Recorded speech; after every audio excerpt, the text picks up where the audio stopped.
The supermarket doors open slowly, letting the dry morning air drift inside. The smooth floor reflects the bright ceiling lights, and metal shopping trolleys are lined up near the entrance, some showing clear signs of wear along their sides.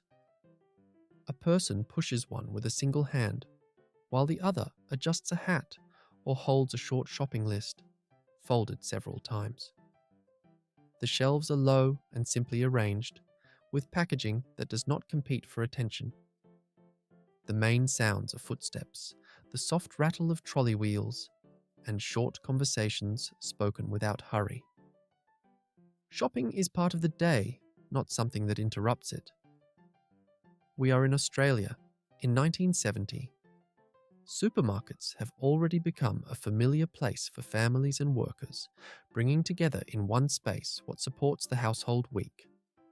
People come in, move along the aisles, choose what they need, and continue on their way. There is no sense of urgency. Grocery shopping is not an event, but a natural extension of domestic routine. The environment is practical, designed for frequent and repeated use. In this setting, $1 moves naturally.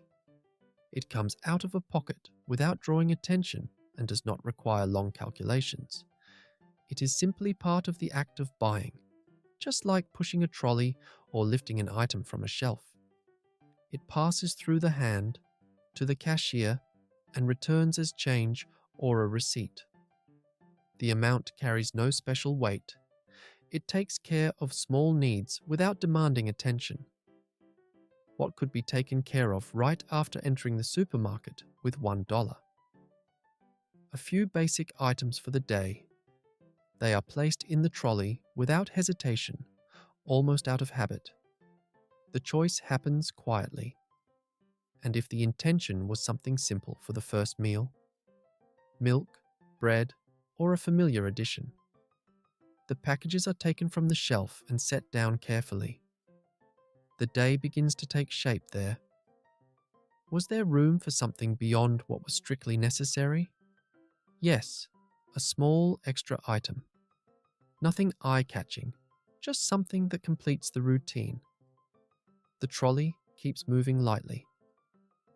$1 does not define the entire shop, but it takes part in it.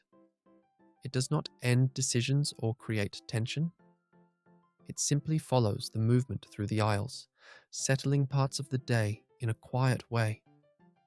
There is no sense of choosing too much.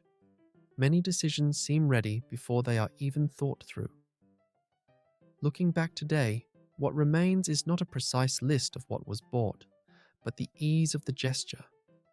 The amount fitted into everyday action without interrupting the rhythm of the supermarket or the day itself. Perhaps those who lived through this period recognize the feeling of walking the aisles without hurry, knowing that small needs could be taken care of there without turning the shop into something larger than it needed to be. As the trolley moves along the aisles, the rhythm of the shopping stays the same. Nothing seems to demand special attention.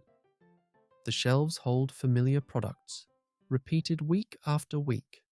People stop, reach out, take what they need, and move on. The supermarket works as a predictable space where most things are expected before they are even seen. What could be chosen with $1 among everyday foods? Simple and familiar products. Cans, light packages, or plainly wrapped items.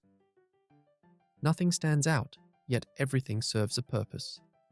And if the aim was to put together something for lunch or dinner? Basic ingredients that work well together. They are chosen for usefulness, not variety. Meals come from repetition. Could $1 secure something to keep at home? Yes, an item that lasts more than a single day. It is placed in the trolley without ceremony. The pantry builds up gradually. Was there room for something to go with the meal? A simple drink or a familiar addition? The choice is made almost without pause. Habit guides the hand. During this part of the shop, $1 continues to be present without drawing attention. It does not bring the trip to an end, but it settles small parts of it. It acts as steady support rather than a firm limit. Decisions follow daily use, without the need for careful planning. Today, many supermarket choices carry more mental weight. In Australia, in 1970, this movement was more direct. Placing items in the trolley belonged to a continuous flow, where money followed the action instead of interrupting it. What becomes clear is the sense of continuity. One item leads naturally to the next. There is no feeling of fragmentation. $1 fits into this path without changing the pace of either walking or thinking. By the middle of the shop, the trolley already holds enough to justify the visit.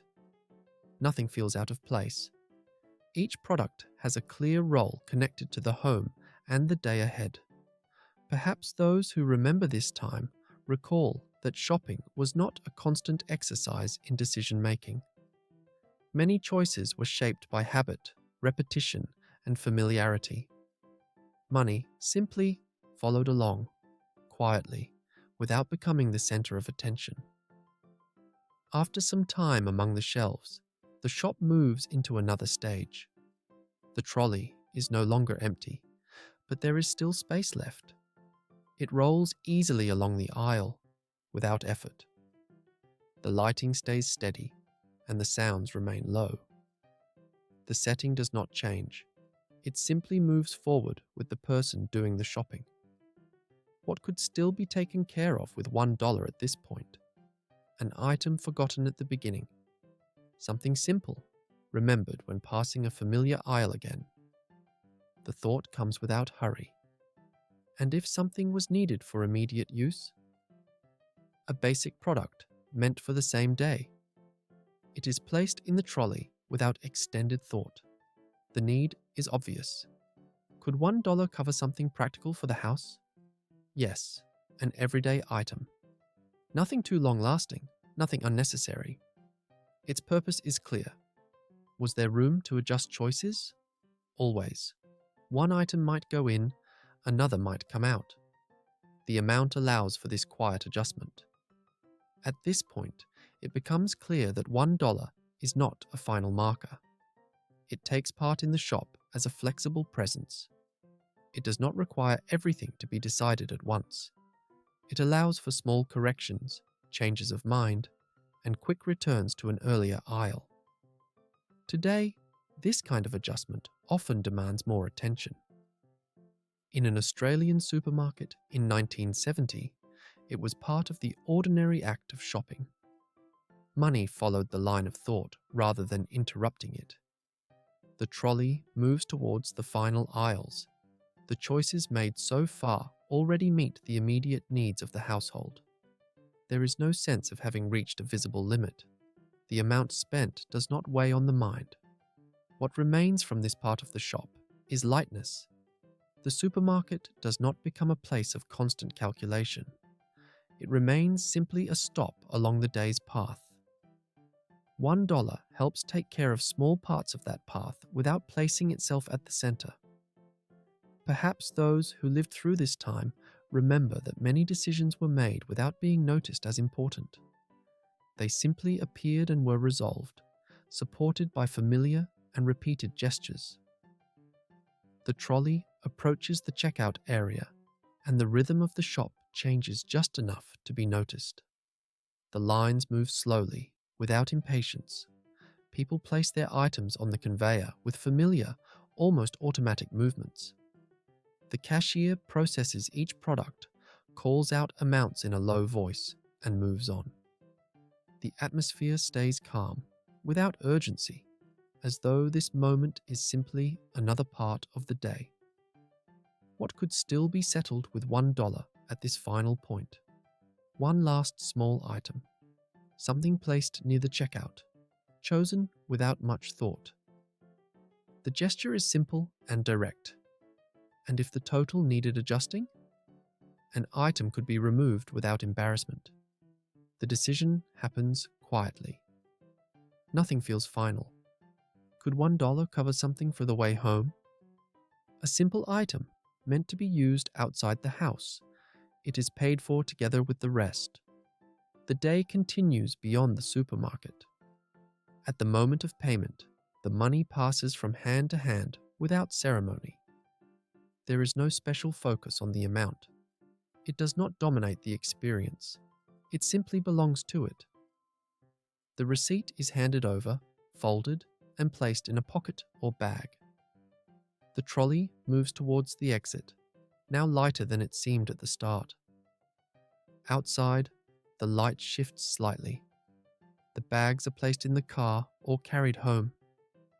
The shopping has done what it needed to do.